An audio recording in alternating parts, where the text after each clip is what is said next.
Okey, Audi A4 ini nak tukar ada shift dia. Pasang ni. Cara nak buka kan?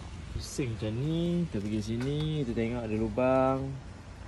Kita boleh tak nak bagi ni cala, kita buka cover ni. Okay, kita dah tolak tu, kita buka sebelah, kita buka sebelah lagi. Dia duduk, kalau kita tengok jam pukul 4 dengan pukul 7 kedudukan di bawah ni. Okey, tadi kedudukan dia macam ni. So bila kita pusing, kita kiau yang ni. Function dia macam ni. Kita kiau tu ke bawah untuk releasekan ni lock dia.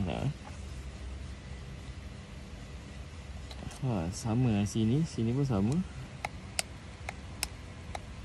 Lepas tu nak buka airbag punya ni, connector tarik hijau ni. Lepas tu boleh tarik lah, boleh tarik lock dia. Lepas tu ni connector ni, ada dua ni je lah.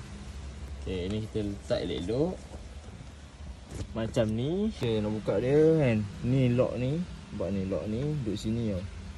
So buka kiau-kiau sikit-sikit. Sini pun sama, tarik sikit-sikit.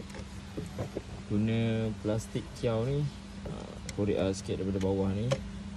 Dia tak ada skru. Skru untuk pedal shift tu ni, kita tak payah buka habis, tak apa kan. Sini, keluarkan ke belakang.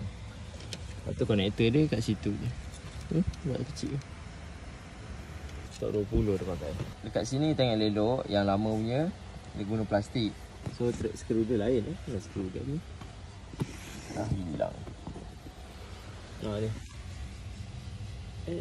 Mana dia? Dia jenis strap plastik macam tu. Yang ni skru besi dia. Sebab ni aluminium. So dia dah bagi dah package dalam plastik ni macam ni. Siap ada skru spare lagi yang hitam tu kan. Skru spare hitam tu ni untuk ni. Kalau hilang one day. Okay, selesai sudah. Make sure ketat. Routing tempat asal. Pasang dulu konektor. Jangan tak pasang. Nak buka 2 kali. Dah lah ketat ni. Okay. Okay, settle. Lepas tu kita buka tadi, tarik-tarik, masa pasang tekan-tekan. Alhamdulillah.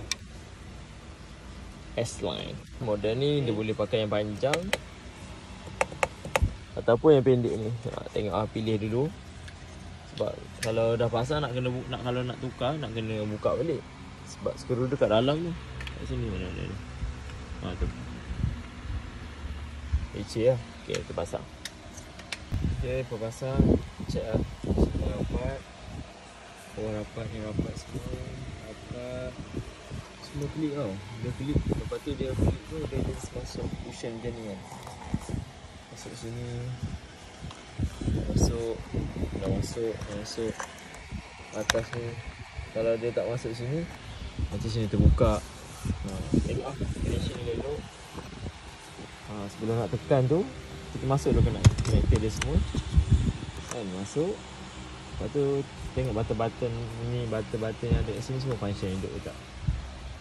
Wire semua kita dah connect, susah yang elok. Susah rapi. Kalau tak lock macam ni. Kalau dah confident boleh je. Tekan je lah. Macam tu tekan. Okay. Lepas tu pasang bateri semua. Kita boleh lah hidupkan kereta. Bateri, kita hidupkan kereta.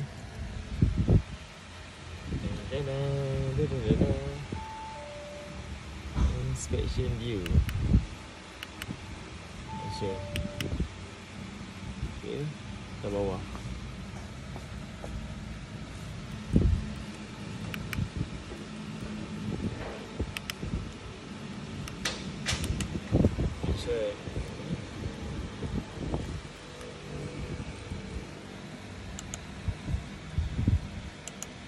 Function.